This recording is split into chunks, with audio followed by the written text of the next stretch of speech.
কারণ ফুটবল তো কোনো রাজনৈতিক দল না, এখানে মাঠে খেলোয়াড়দের রুজি রোজগারের ব্যাপার আছে, এখানে কারো ব্যক্তি কোনো কিছু না। তরফদার সাহেব অনেক কথা বলছেন, এখন মাঠে আসছেন, উনি চাচ্ছেন যে ফুটবলের সাথে হয়তো রাগের মাথায় ও বলছে যে আমি থাকবো না। তো আমি মনে করি তরফদার সাহেব চিটাগাং আবাহনীর হাল ধরা উচিত। এইখানে প্রেসিডেন্টের সাথে গত রাত্রিতে কথা হয়েছে, আমাদের ক্লাবগুলোর উদ্দেশ্যেই বলা যে তারা যেন অবশ্যই এই দলবদল অংশগ্রহণ করে এবং যেন এই লিগটা যেন চালিয়ে নেয়। গতকালকে কিন্তু আমাদের প্রেস ব্রিফিং এর সময় কিন্তু একটা জিনিস আমি নিজেই বলেছিলাম, যে শুধু বসুন্ধরা বা সাইপাওয়ার টেক না, যে এটা অন্যান্য স্পন্সর প্রতিষ্ঠানদেরও আগে আসা উচিত, ফুটবল ডেভেলপমেন্টে কাজ করা উচিত। এবং আমরা তাদেরকে আহ্বান জানাই যে তারা যেন আমাদের যেন ফুটবলে সাথে থাকে এবং ফুটবল ডেভেলপমেন্টে যেন কাজ করে। ক্রীড়াঙ্গনটা যেন রাজনীতি মুক্ত থাকে, আমরা যেন ভালোভাবে ক্রীড়াঙ্গনটা চালিয়ে যেতে পারি। না, ভেরি সিম্পল, গতকাল তারা করেছে এবং আমাদেরকে আমন্ত্রণ জানিয়েছে আজকের জন্য, আজকে মানববন্ধনটি করার জন্য, এবং তাদের ইচ্ছা অনুযায়ী আমরা এসেছি যে, এবং তারা আমাদেরকে আমন্ত্রণ জানিয়েছে একজন সাবেক খেলোয়াড়ের সাথে, তাদের সাথে যাতে আমরা একাত্মতা ঘোষণা করি। আমরা অবশ্যই এই ব্যাপারে একাত্মতা ঘোষণা করছি যে অচিরেই যাতে ফুটবল লিগ হয়, ফুটবল লিগটা যাতে সব দলগুলো যাতে পার্টিসিপেট করে। কারণ এখন পর্যন্ত যে পরিস্থিতি দেখা দিয়েছে যে 3-4টি দল খেলবে না, এই সকল খেলোয়াড়রা প্রায় 100-100-র উপরে খেলোয়াড় আছে, তারা এখন কি করবে? এই পরিস্থিতিতে দল বদলও খুব কাছে চলে আসতে। তো এই ক্ষেত্রে দেখা যাবে যে দলগুলো যদি অংশগ্রহণ না করে এই খেলোয়াড়দের অবস্থান কি হবে। তো সেক্ষেত্রে তারা গতকাল বলেছে যে লিগ পিছিয়ে দেওয়ার জন্য, লিগটা পিছাবে কিন্তু দল বদলটাও তো একটা ফ্যাক্টর হয়ে যাবে। তো তারপরে তারা কি অবস্থান নেবে। তো আমি মনে করি যে বসুন্ধরার হাতে 3টি দল ছিল, একটি হলো বসুন্ধরা কিংস নিজেরা, সাথে ছিল শেখ জামাল ক্লাব, ধানমন্ডি ক্লাব, আর একটা শেখ রাসেল ক্লাব। তো যেহেতু গতবার তারা তাদেরকে প্যাট্রন করেছে, তো আমি মনে করি যে এবারও তাদের করা উচিত। কারণ ফুটবল তো কোনো রাজনৈতিক দল না, এখানে মাঠে খেলোয়াড়দের রুজি রোজগারের ব্যাপার আছে, এখানে কারো ব্যক্তি কোনো কিছু না। তো আমি মনে করি যে যেহেতু দলগুলো পার্টিসিপেট করতে চাচ্ছে না, বসুন্ধরা এই ক্ষেত্রে এগিয়ে আসা উচিত। এখানে শেখ রাসেল 20-25 বছরের একটি দল এবং একটা শিশুর নামে একটি দল, এখানে কোনো রাজনৈতিক কোনো থাকা উচিত বলে আমি মনে করি। তো আমি এক্ষেত্রে আশা করব, প্রত্যাশা করব যে বসুন্ধরা এই দুটি দলের পৃষ্ঠপোষকতা করবে এবং অচিরেই তাদের খেলোয়াড়দেরকে সাথে নিয়ে, খেলোয়াড়রা স্যাক্রিফাইস করতে রাজি আছে। আমার কাছে আরেকটি প্রস্তাব আছে, বসুন্ধরা কিংস তো অনেক টাকা খরচ করে, তারা যেহেতু বলেছে যে বিদেশি খেলোয়াড় প্রয়োজন নাই, তো যদি নতুন লোকাল খেলোয়াড়দের নিয়ে করে তাহলে বসুন্ধরা যেই টাকাগুলো ব্যয় করবে সেই টাকা দিয়ে 3টি দল কিন্তু চালানো যায় ইজিলি। আর চিটাগাং আবাহনী তরফদার সাহেব অনেক কথা বলছেন, এখন মাঠে আসছেন, উনি চাচ্ছেন যে ফুটবলের সাথে হয়তো রাগের মাথায় ও বলছে যে আমি থাকবো না। তো আমি মনে করি তরফদার সাহেব চিটাগাং আবাহনীর হাল ধরা উচিত। আর যদি না ধরে আমরা ভেবে নিব যে উনি শুধু পলিটিক্যাল কারণেই হয়তো ফুটবলের জন্য এসেছিলেন, আবার এই কারণে সে সরে যাচ্ছে।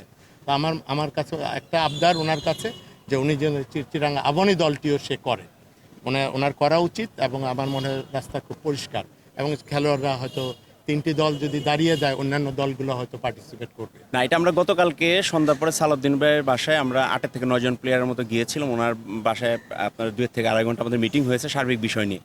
তো উনি স্টিল পজিটিভ, উনি ওনার জায়গা থেকে সব ক্লাব অফিসিয়ালদের সাথে কথা বলেছেন এবং সেটা আমাদেরকে জানিয়েছেন ওইখান থেকেই।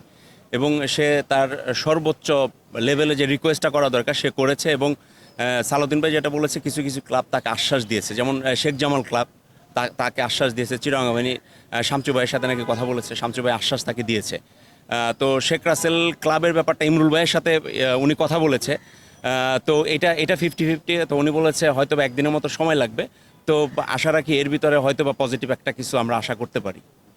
দেখেন, আসলে এখানে প্রথম বিষয়টা হইলো আপনার যে টিমগুলো পার্টিসিপেট করতে চাচ্ছে না, তারা যদি আগ্রহী থাকে সেই ক্ষেত্রে তো আমরা প্লেয়াররাও সেইখানে কিন্তু আমরা একটা জায়গায় আমরা কিন্তু প্লেয়াররা সিদ্ধান্ত নিয়েছি যে আমাদের সর্বোচ্চ লেভেলে আমরা স্যাক্রিফাইস করে ওইখানে আমরা খেলবো। কিন্তু আমরা চাই দিন শেষে ফুটবলটা আগাক এবং ফুটবল ক্লাবগুলো যেন না হারিয়ে যায়। কারণ শেখ জামাল বা শেখ রাসেল এরা কিন্তু ঢাকার মাঠে অনেক বড় মাপের একটা ক্লাব, তাদের কিন্তু অনেক ভালো ভালো রেজাল্ট আছে। তো আমরা চাই এই সমস্ত ক্লাব যেন না হারিয়ে যায়। চিটাগাং আবাহনী তারা তারা মাঠে থাকুক। এইখানে প্রেসিডেন্টের সাথে গত রাত্রিতে কথা হয়েছে আমাদের ক্লাবগুলোর উদ্দেশ্যেই বলা যে তারা যেন অবশ্যই এই দলবদল অংশগ্রহণ করে এবং যেন এই লিগটা যেন চালিয়ে না। এখানে আপনার জেনারেল সেক্রেটারির সাথে গতকালকে রাত্রিতেও কথা হয়েছে। আমাদের সামনে আপনার এই ক্রীড়া উপদেষ্টা মহোদয়কে মানে ট্রাই করেছে মানে যোগাযোগ করার জন্য, আমাদের বসানোর জন্য। তো এখানে আমি গতকালকে রাত্রিতেও আমি ক্রীড়া উপদেষ্টার এপিএস ওনাকে ফোন করেছিলাম। তো উনি আশ্বাস দিয়েছিল যে আজকে বসার ব্যাপারে, তো ওইটার ব্যাপারে আজকেও কথা বলেছি। তো উনি উনি চেষ্টা করতেছে আজকালকের ভিতরে আমাদেরকে হয়তো 5 মিনিটের জন্য হলো ক্রীড়া উপদেষ্টা মহোদয়ের সাথে আমাদের সাথে বসানোর জন্য। তো জেনারেল সেক্রেটারি সকালে গিয়েছিল সচিবালয়, সচিব মহোদয়ের সাথে কথা বলে আসছে। তো তাদের জায়গা থেকেও তারা সর্বোচ্চ সহযোগিতা করবে, এতটুকু জেনারেল সেক্রেটারি আমাদেরকে জানিয়েছে।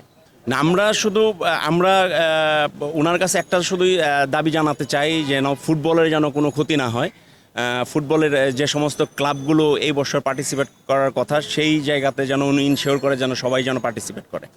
আমরা গতকালকে কিন্তু আমাদের এজেন্ডাতে একটা জিনিস ছিল যে দায় সারাভাবে যেন কোনো কিছুই না হয়, একটা যেন সঠিক নিয়ম মেনেই যেন হয়, যে ফুটবলের যেন একটা সঠিক একটা অবকাঠামো দ্বারা করানো যায়, যেন ফুটবল ডেভেলপমেন্টের জন্য সেই ক্লাবগুলোরও যেন মনে করেন দায়বদ্ধতা থাকে, সেটা ইনশিওর করার দায়িত্ব বাফুফের। এবং সেই জিনিসগুলো কিন্তু আমাদের গতকালকে আমরাও কিন্তু আলাপ করেছি। আরো তো স্পন্সর তাদেরকে কেন আপনারা আগে আসতে করে একটা জিনিস বলা যায়, ওকে বাদ গতকালকে কিন্তু আমাদের প্রেস ব্রিফিং এর সময় কিন্তু একটা জিনিস আমি নিজেই বলেছিলাম যে শুধু বসুন্ধরা বা সাইপাওয়ারটেক না, যে এটা অন্যান্য স্পন্সর প্রতিষ্ঠানদেরও আগে আসা উচিত, ফুটবল ডেভেলপমেন্টে কাজ করা উচিত। এবং আমরা তাদেরকে আহ্বান জানাই যে তারা যেন আমাদের যেন ফুটবলে সাথে থাকে এবং ফুটবল ডেভেলপমেন্টে যেন কাজ করে। আসলে মনের ভিতরে তো অনেক জিনিস ঘুরপাক খায়, কিন্তু সব বিষয়গুলোতে আবার সবার সামনে এক্সপ্লেইন করা যায় না। তো অ্যাজ এ প্লেয়ার সব প্লেয়ারেরই একটা চিন্তা থাকে যে মাঠে পারফর্ম করা। তো আমার মনে হয়েছে এখানে যে প্লেয়ারগুলো আছে পার্সোনালি সবাই ট্রেনিং করতেছিল যাতে আলটিমেটলি একটা ভালো ডিসিশন আসে, এবং ডিসিশন আসলে যখন লিগগুলো স্টার্ট হবে বা সব টিম যখন আসবে তখন তো আলটিমেটলি সবাই সব টিমে ফিরে যাবে। আর যখন ফিরে যাবে তখন তো ডেফিনেটলি তাকে পারফর্ম করতে হবে, আর পারফর্ম করতে হলে তাকে প্র্যাকটিসে থাকতে হবে। তো আমার মনে হয় যে প্রত্যেকটা প্লেয়ারের মনের বিষয়টাই হচ্ছে এরকম যে খেলা এখন স্টপ আছে বা কিছুদিন পরে হবে, যেটাই হোক না কেন মাঠে থেকে প্র্যাকটিসে থাকাটা অ্যাজ এ প্লেয়ার হিসেবে অনেক অনেক গুরুত্বপূর্ণ। না আসলে আজকে আমি চিঠিটা দেখলাম, এতদিন আমি আসলেই জানতাম না অফিসিয়ালি যে শেখ রাসেল টিম খেলবে না।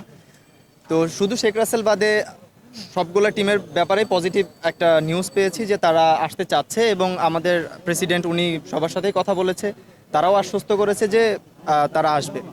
আর যদি শেখ রাসেল টিম না করে ডেফিনেটলি আমার কোথাও না কোথাও মুভ করতে হবে, আলটিমেটলি মাঠে তো খেলতে হবে। মূলত আমরা যখন আন্দোলন করেছিলাম লিগ হয় না, তারপরে আমরা অনেক বছর লিগও পাই নাই। এইটা আসলে এক বছর যখন লিগ হয় না তখন সব প্লেয়ারই কিন্তু খেলতে পারে না। বাট এখানে দেখা গেছে যে 3-4টা টিম হচ্ছে না, তারা খেলতে চায় না।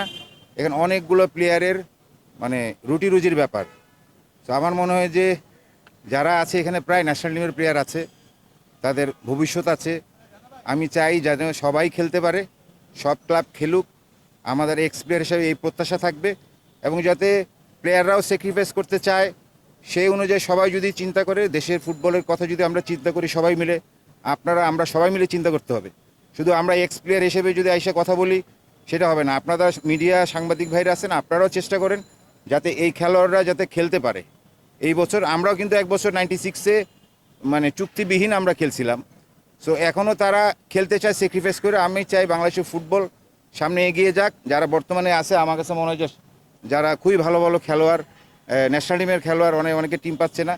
সো সবাই যেন টিম পায়, এই অনুযায়ী আমার আবেদন থাকবে ক্রীড়া সচিবের কাছে যে তিনি যেন এই জিনিসটা আমাদের দেখেন এবং যেন সবাই যেন আমরা এই বছর লিগটা খেলতে পারি এবং ফুটবলটা যেন সুন্দরভাবে চলে। আমরা যেহেতু সবাই জানি ফিফা কোনো সরকার হস্তক্ষেপ করতে পারে না ফুটবল ফেডারেশনের, অতএব এটা আমরা স্বাধীনভাবে ক্রীড়াঙ্গনটা চলতে পারে।